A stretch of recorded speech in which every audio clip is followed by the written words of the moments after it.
दोस्तों, आपने राष्ट्रीय ध्वज, राष्ट्रगान, राष्ट्रीय फूल, राष्ट्रीय पशु के बारे में सुना होगा। लेकिन अगर हम आपसे बात करें कि भारत में अब राष्ट्रीय ग्रंथ भी होगा, और यह राष्ट्रीय ग्रंथ और कोई ग्रंथ नहीं बल्कि श्रीमद् भगवद गीता होगा, सुनकर आप सभी को वास्तव में हैरानी होगी। लेकिन वास्तव में केंद्र सरकार के पास इस मामले को लेकर प्रस्ताव पहुंच चुका है, और यह प्रस्ताव पहुंचाने वाले हैं महाराष्ट्र के भाजपा के एक नेता। उन्होंने इस प्रस्ताव को भेजा और इस प्रस्ताव पर केंद्र सरकार ने तमाम विभागों से अपनी राय भी मांगी है।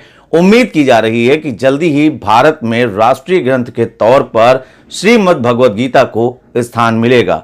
श्रीमद् भगवद गीता के बारे में आप सभी वैसे भी पहले से ही जानते हैं। श्रीमद् भगवद गीता स्वयं श्री कृष्ण भगवान के श्री मुख से निकले हुए वो सभी वाक्य हैं, वो वास्तविक तथ्य हैं जो आपके बीच में आते हैं। और उन्होंने इन तथ्यों को उस दौरान पांडवों को सुनाया था जिस दौरान युद्ध अपनी विभीषिका अपने चरम पर था। श्रीमद् भगवद गीता भारत का राष्ट्रीय ग्रंथ हो सकता है।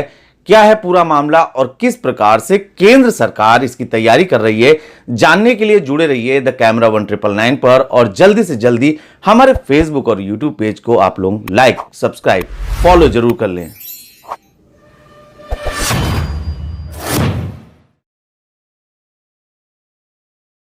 आपने राष्ट्रीय गान, राष्ट्रीय गीत, राष्ट्रीय झंडे की बात तो सुनी होगी, लेकिन जब आपको मालूम पड़े कि अब देश में राष्ट्रीय ग्रंथ भी घोषित किया जाएगा तो आप अवश्य चौंक जाएंगे। लेकिन चौंकिए मत, हम आपको बताते हैं क्या है पूरा माजरा। दरअसल केंद्र की सरकार अन्य घोषित राष्ट्रीय गीत, राष्ट्रीय गान, राष्ट्रीय पशु की तरह ही जल्द ही राष्ट्रीय ग्रंथ यानी कि नेशनल बुक भी घोषित कर सकती है। भारत सरकार श्रीमद् भगवद गीता को राष्ट्रीय ग्रंथ घोषित कर सकती है। इसे असली जामा पहनाने के लिए सरकार बड़ी संजीदगी से विचार कर रही है। केंद्र सरकार इसके लिए बाकायदा अलग अलग मंत्रालयों से राय ले रही है। आपको यह भी बता दें कि यह कयावत महाराष्ट्र से भाजपा के सांसद गोपाल शेट्टी के भेजे एक पत्र के आधार पर की जा रही है। मीडिया सूत्रों के मुताबिक महाराष्ट्र से बीजेपी के सांसद गोपाल शेट्टी ने 5 जुलाई को केंद्रीय गृह मंत्री अमित शाह को एक पत्र लिखा था। इस पत्र में उन्होंने गृह मंत्री से श्रीमद् भगवद गीता को राष्ट्रीय ग्रंथ घोषित करने की मांग की है। गृह मंत्री अमित शाह ने 18 जुलाई को ही इस पत्र का जवाब भेजा है।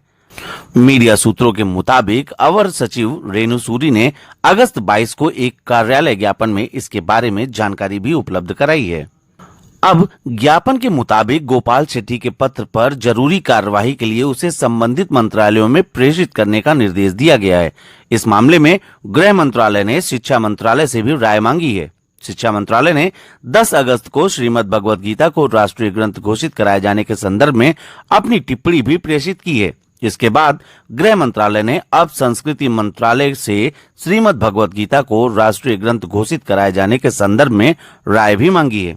चलिए इसी के साथ आप गीता सार भी जान लें कि श्रीमद् भगवद गीता में भगवान श्री कृष्ण के महाभारत युद्ध के दौरान रणभूमि में पांडव पुत्र को दिया गया उपदेश है। गीता मानव जाति को जीवन जीने की राह दिखाती है। इसके उपदेश धर्म के मार्ग पर अनुसरण करते हुए सत्कर्म करने की शिक्षा देते हैं।